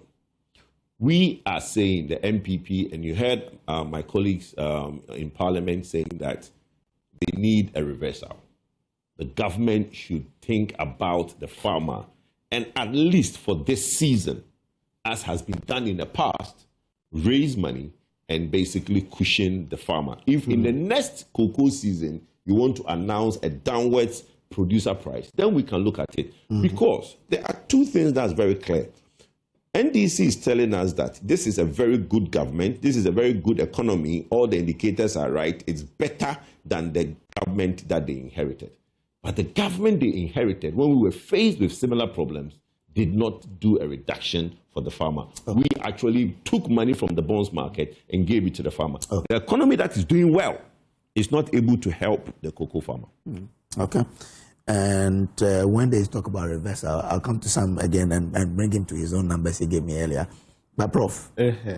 So what I'm saying is that for all the explanations that Jerome gave, fantastic. Okay, but that is what is done in the boardroom before the price is announced. And once the price is announced, he made reference to, for example, 2024, 2025, that it had a smooth year, cocoa season, for both the main crop and the light crop. And within that 2024, 2025 season, they were able to recover some percentage of the rollover to the extent that we are starting 2025, 2026, with a 100,000, which they decided to do 50. Yeah, 100,000. It's even it's about 90,000. So that is it. It tells you that the inheritance from 2024-2025 season was secured for the entire season, and it went smooth. That's why I'm saying, to all things, they should begin to look inward. Now, 2025-2026, it was up to them to also set up measures to allow the season go smoothly to the end. And we are measuring how well they did that in the midst of the current situation we find ourselves in. That's why I'm saying that for those who were supposed to do what they needed to have done and they didn't do, they should also come up and take this responsibility. All the mathematics he said put together, you were able to announce a certain price. Gone through it, you said you have bought almost 80-90% of that which you are supposed to go through. Yeah. If the calculations and the predictions were right and nobody in there was inertia or ineptitude on what he was supposed to do, 10% of the remaining beans shouldn't have brought us to this discussion. That's why I'm saying that they should take some introspection The things we are hearing about the misunderstanding between CMC boss and the main chief executive himself, is it true? If it is true, can that be looked at so that they can have a sound, peaceful environment to sustain prices for farmers? Because if these things are going to result in overlaps that will now be to the detriment of the poor farmer, then they too must have some introspection. And I am pleading that if the job appeared a simple one for the managers of Cocoa Board, I tell them it is not a simple one. Any market, commodity market management is not simple. Okay. The focus must be there. The eye must be on the ball at all times.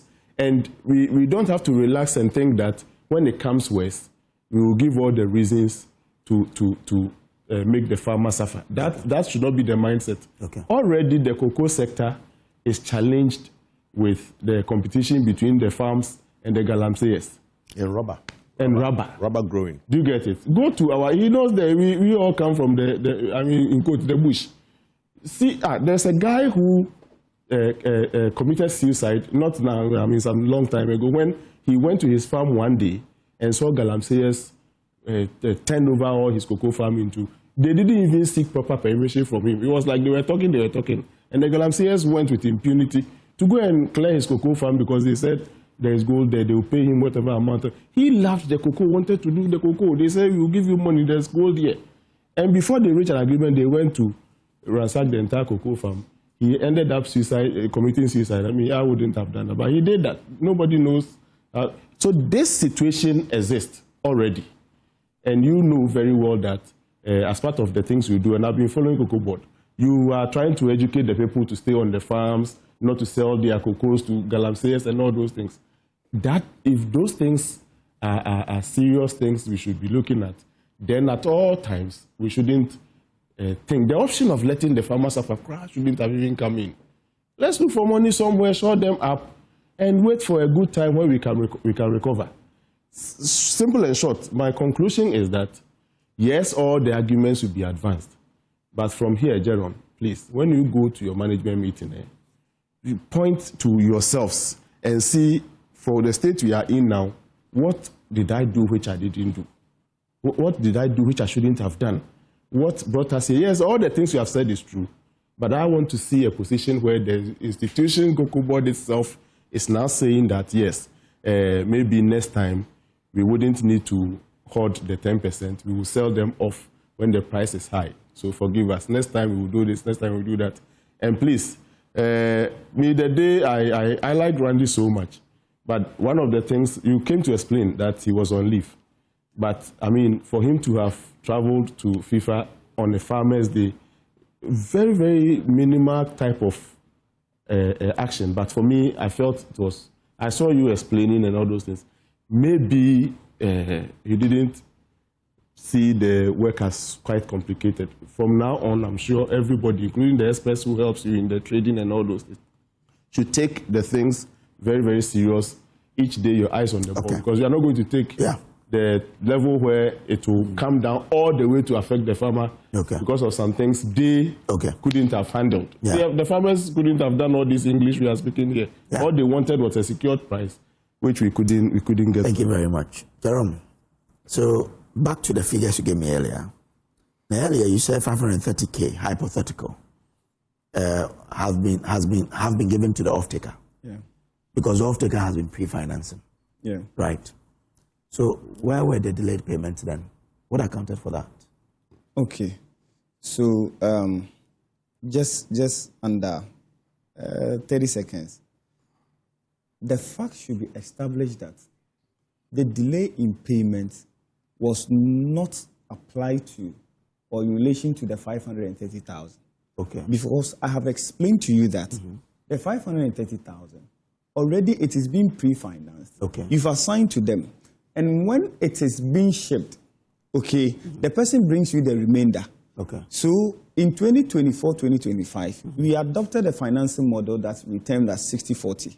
So the off-taker will pre-finance by bringing 60% of the total quantum of tonnage that he has agreed with you to do or to purchase. Okay. Okay. And in that, you would also supply the person of the rollover. And that answers Paul's question that why did we have a smooth running of the 2024-2025 season? You had it a bit smooth because the off-taker was waiting patiently for you to supply the rollover for him or her to make profit. Because he, after also taking delivery of it, is going to sell. So if you are giving me what you ought to have given me at 2,600, when I even take more than half of it, I am making profit. I'm making abnormal profit or supernormal profit. Okay, to my question. so we did. Now, the 530,000 that we had sold, we do not have issues as to. That is why the LBCs and some farmers, last week I was here at PM Express, and a farmer was called, and the question was put to him directly by Evans, that have you been paid? And he answered in the affirmative, yes, I have been what? Paid. However, there are some that I have given to the PCs and the PCs which have not been paid, and that formed part of the 50,000, which became an issue. That at the time that Cocoa Board took delivery of that 50,000, the prices had begun to do what? To fall. So if the price had not fall, you know that I am going to assign this 50,000 to maybe Ofi or Olam. You understand? This company at this price of what? $7,200. Yeah, you're losing me there. No. Let's take it one by one. Okay. Now, 530 Yes. of the 2025-2026 crop season Yes. has been supplied. Yes. Okay. And what we are left with in the 2025-2026 season is 70K. You gave me that figure earlier, 70K, because according to you, in the 90-something thousand that was remaining for us to supply rollover, we had decided to do 50K. That's right. You gave me those numbers, right? So all that I want to understand is that 530K has been supplied at $7,200. And you said 60-40. So assuming that the off-taker has brought in 60% of this value already. Are we clear on that? We are clear on that. Even this time, the off-taker should bring 80% because we have even departed from the 60-40 to 80-20. Okay. Based on the achieved FOB that we did declare, which was 7,200. Okay. So it is on the basis that if you bring 80% of it, it will be able to pay the farmer share, and also other administrative or other industry costs prior to what? Prior to shipping. Okay. So the off-taker is assumed to have brought in 80% of the value for the 530.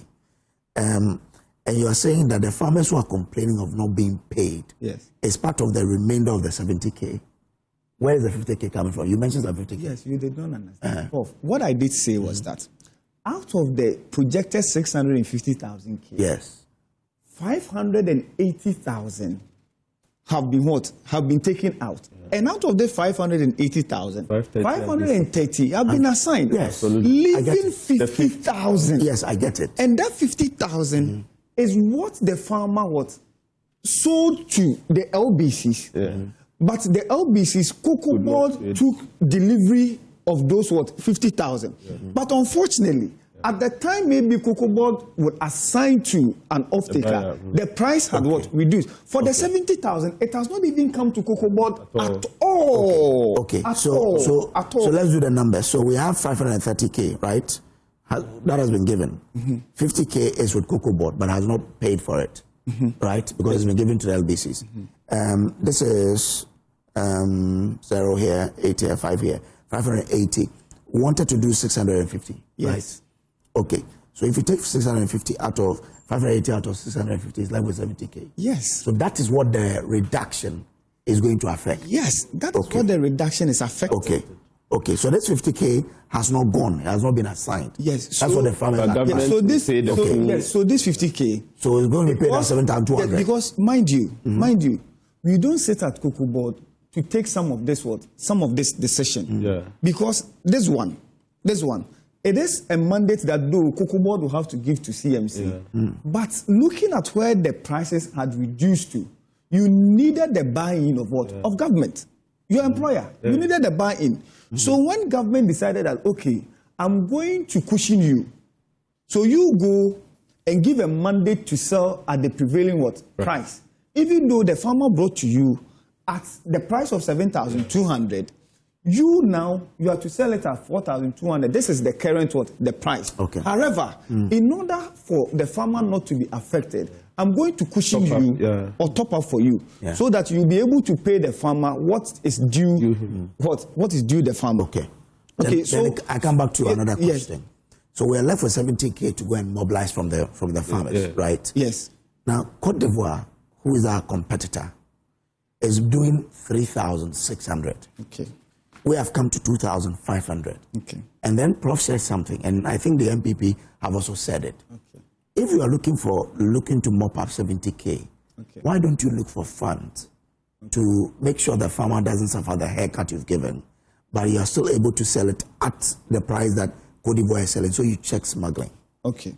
So one, the issue about smuggling, interestingly, we are arguing that Ghana is selling below what Cote d'Ivoire is selling. Yes. But there is no complaint of what? Smuggling.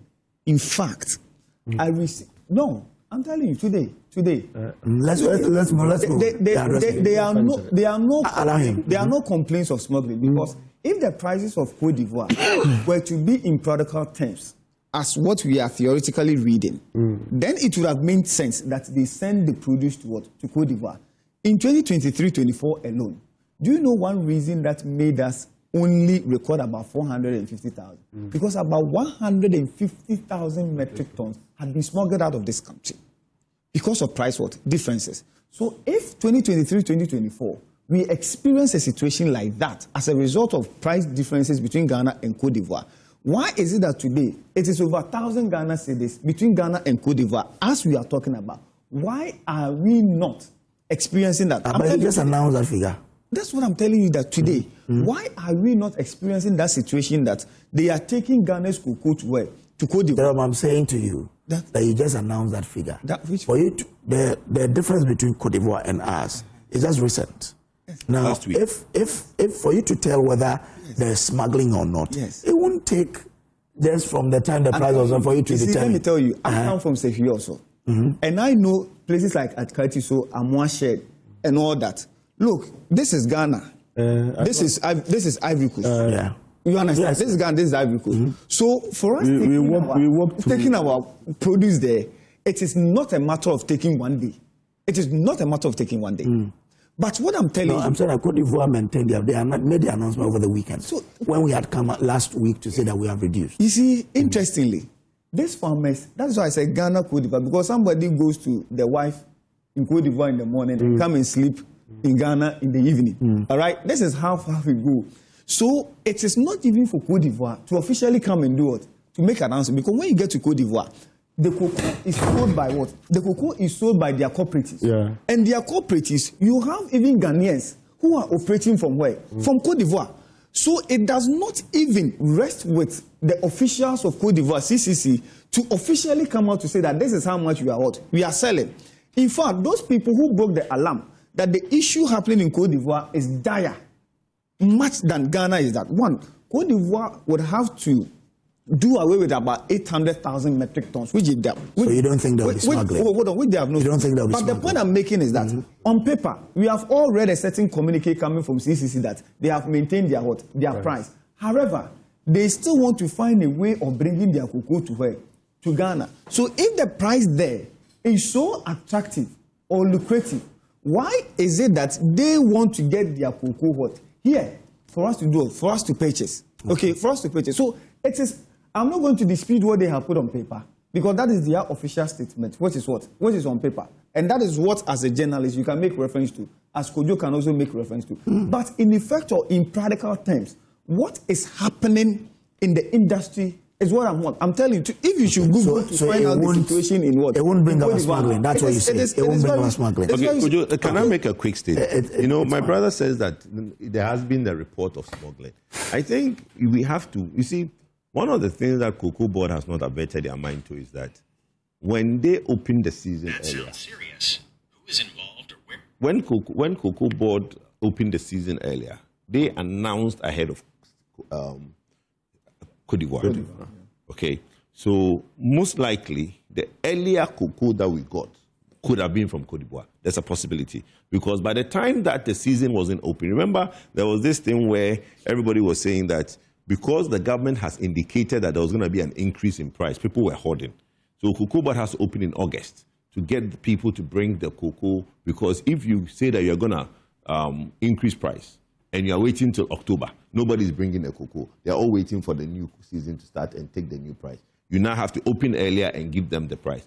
There is a speculation that most of the cocoa that came in earlier in the August, September, most of them came from Cote d'Ivoire. Okay. Because at that time... Well, but that's good for us. We didn't smuggle our cocoa. I know, but my point, but what that means is that you now have excess cocoa in. By the time your cocoa farmers, we are saying that we have made a projection, and you keep pushing him for that 70,000 or 50,000 that we claim is the only out there.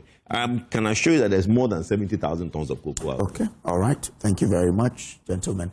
We'll now we'll move to Parliament and talk about the anti-gay bill. LGBT bill has been laid again? Yeah, it's been laid again. Oh, wow. And Reverend Tim Fojo is calling for, he's saying that he hopes that this time around it will pass, it will move from Parliament, go to the presidency. And President Mahama has indicated that when it gets to him, he will sign. Yeah, but I think he should, because you know, the funny thing is that the world order... Let me say, I'm giving you 5 minutes on it. Okay, so everybody. The world order has changed. The US of A and all the other Western countries that we were scared of punitive actions if we go that way sits with Donald Trump. And Donald Trump is an anti-establishment when it comes to the LGBT issues, right? He has stopped a lot of things, the trans issues and all these things. So I don't think we are going to get any problems with the US of A. If we sign it now, what we might suffer in the future is when we get a Democrat or a president who is more to the left than to the right and might be lobbied by the industry. Because the industry is very powerful. How about that? Look, if you want to see how powerful that industry is now, just look at your screen every day. Movies, series, everything out there today has a semblance of LGBT. To the point that I was watching, I was watching Premier League. And the Premier League logo, I don't know whether it's Pride Month or whatever, but they've put the pride on the Premier League logo. Sometimes you see the captain armband, pride colors. So it has really taken root in a lot of these institutions. My problem is not if we pass the law. My problem is some of the text that comes to us from these multinationals. We should scrutinize it very well. You know, the recent education one that came up and all these things. They will find a way, right? Maybe not in our lifetime, but trust me, they will find a way. The lobbyist group, there's so much money sitting in that pot that, look, we are really on an uphill task. But I pray we pass the law. In other, we look at gender, stop using the word gender, because gender now does no longer means boy and female. We have to be specific. But in our context. Yes, you can use it in your context, but you have to specify it. That's what I'm saying, that we need to be very specific when we use gender. It's better we use have to use sex. We have to use male and female. Sex or male and female. Yes, sex or male, because you know before it used to be sex. Then it moved to gender. Now, as even getting to the point sorry, I'm cutting, but we must probably praise our members of Parliament. No, the flight companies. How do we call them? Airlines. The airlines. Yesterday, I was doing something for someone, and on their portal, you only see female and male. Yes. Damn.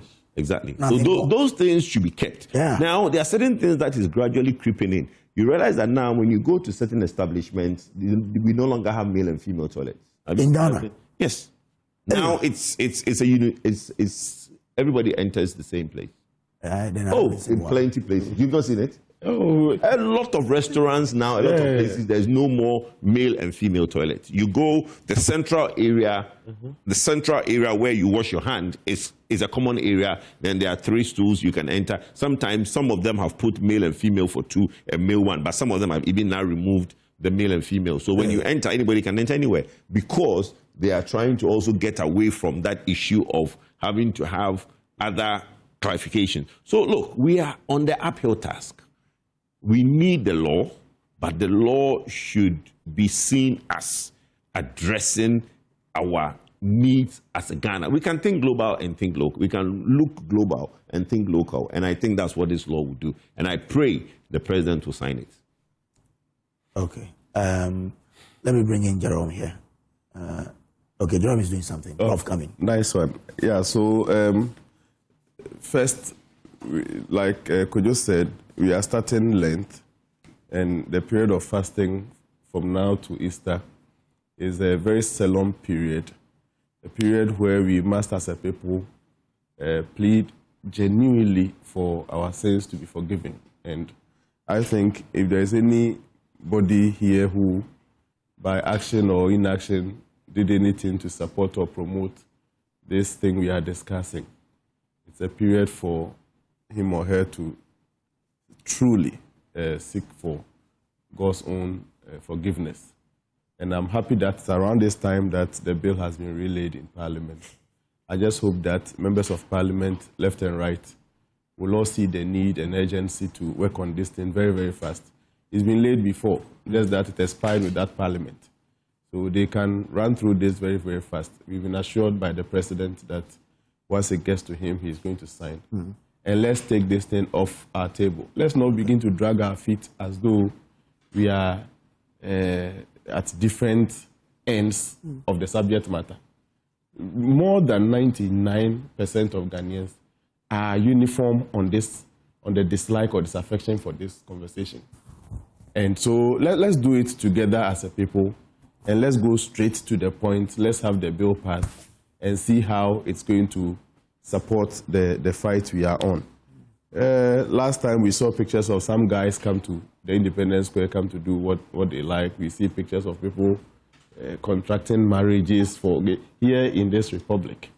All right, so let's try and work some of these things out quickly from Parliament. So that is my take on the matter. But let me end by commending Jerome. Yes. He's been our student from Kumasi Technical University. Oh, okay. It's so refreshing to see him, demonstrating this level of expertise. To have a 4 years internship at Cocoa Board. Okay. All right. Yeah. So Jerome, Jerome, your school is praising you. Yes. Come in on this one. Let's move. So, Kwadwo, I mean, this is not an issue. The position of the speaker on this subject is known, right? The speaker has reiterated that he does not support anything LGBTQ plus, queer, whatever. He doesn't support it. Thankfully, the president has also indicated what to say. And none of the MPs have I heard he supports LGBTQ. So this shouldn't be, a difficult matter, as it were, to even discuss. Look, this does not define our identity, because there's nowhere in our culture or heritage that supports the promotion of what? LGBTQ plus, queer, whatever. So this is not a subject that I think we should take more than an hour to debate or to talk about. So since the president has indicated that he's going to sign, the moment it gets there, the president signs. And then, Kwadwo, if I can take this opportunity, Jerome, I want to close. You want to answer something else? Just this one thing. See, I've heard about this talk, which suggests that Dr. Randiabe and then the CMC MD has an issue. Comment on that. There's nothing like that. I can promise you, there's nothing. There's nothing like that. I mean, this is a narrative people are forcefully pushing to being a reason why the prices or whatever. And I think you are the first to be responding to it. You see, that is no. You see, but this is not an issue that maybe the MD or the chief executive must be bothered about too. Right. And also, in opening the season in August, I've heard people say that but it's promoted hoarding. Let me tell you. Prior to 2025-26, the opening of the season, they were smuggling cocoa out. They were smuggling cocoa out of Ghana. So if you are a good manager, and then you need your what? You need your cocoa because you have made investment in this. You have made a lot of investment. You are losing your investment. One quick one. Today's a very special day. Today's a very special day. Today's a very special day. Today is the first time in 33 years that Ramadan and Lent starting on the same. It's a good time in the world. Good time in Ghana. Yes, good time in Ghana. Very Our businesses will thrive. Especially when we have Dr. Mahmoud Rambamumia coming to be president. It's a good place to start. You know, Doctor has been elected, and as Doctor was elected, Ramadan and Lent starts on the same day. Christian and Muslim. And this is the first time I have heard Psalm 23, verse 1. This is the first time. Guys, thank you very much. Thank you very much. But yesterday, I showed a story. And when I played the story, a PRO came in and supported us. I want you to watch this. Someone is in need to have a brain tumor, to have a surgery to remove brain tumors. And I want you to watch it and then see what you can do. But we'll end here. Thank you very much for being part of us. Watch this.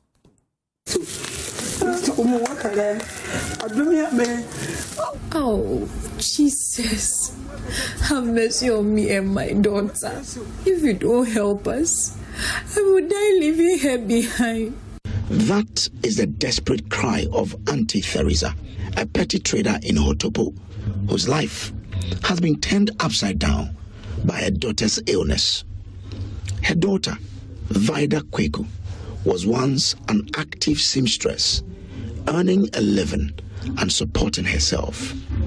Today, she can barely see or hear, both senses severely affected by tumors in her brain.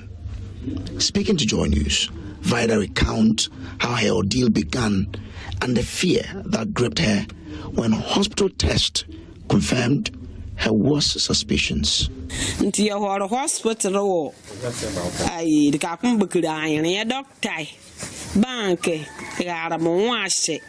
At the eye clinic, the doctor said it has been with me for a very long time, so it has generated into tumors, so I shouldn't be in the sun with this condition. It is a reason after exposing myself to the sun for a long time that I'm now suffering this condition.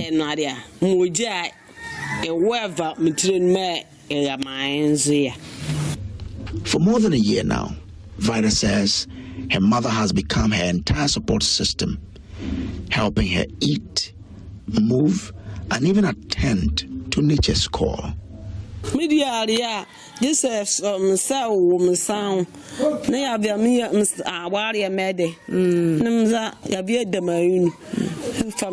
Even when I have to eat, she has to wash my hand, put my food in front of me, and put my hand in it for me to eat. If I have to bath, she takes me to the bathroom and puts the sponge in my hand. So I bath. And when I have to attend to nature's call, she has to lead me there.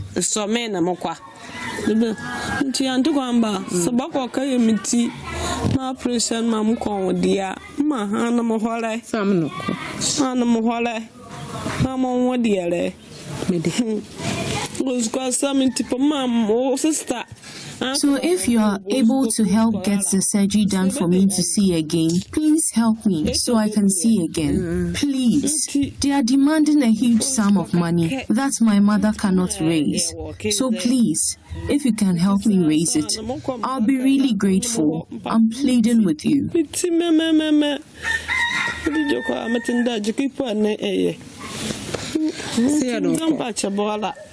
For Auntie Theresa, the diagnosis marked the moment her world collapsed.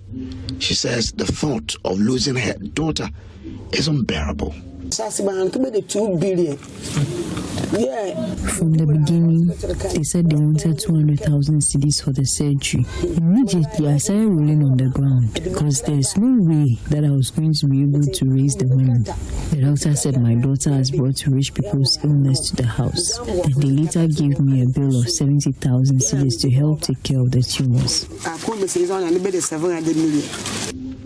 Doctors say time is running out for Vida.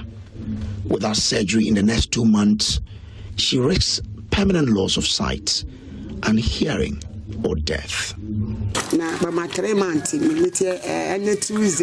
They gave me 3 months. Last Tuesday was a month, so we are left with only 2 months to get the surgery done. They warned that if it is not done within the time, I shouldn't bring her there again, because she may die. And indeed, without me being with her, I'm sure she would have died by now since we came home. Now, the elderly trader is appealing to benevolent individuals, organizations, and philanthropists to help save her daughter's life. I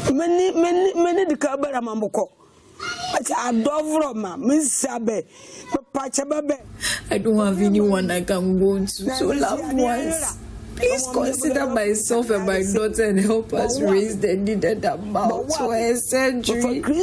And I'll forever be grateful to any helper for stepping in. Please help us. If you can hear me, please help. I'm on bended knees begging. Here are my documents from the hospital. Please help me raise the 70,000 to save my daughter's life. Vida Kwadwo is living on the edge of hope. It is either the 70,000 cedis needed for surgery is raised, or she lives the rest of her life in darkness and silence. Who will come to her rescue remains the haunting question on her mind, and that of her mother. For Joy News, Samuel Kojo and Jemima Ando reporting from Hotopo in the Hunter West Municipality of the Western Region.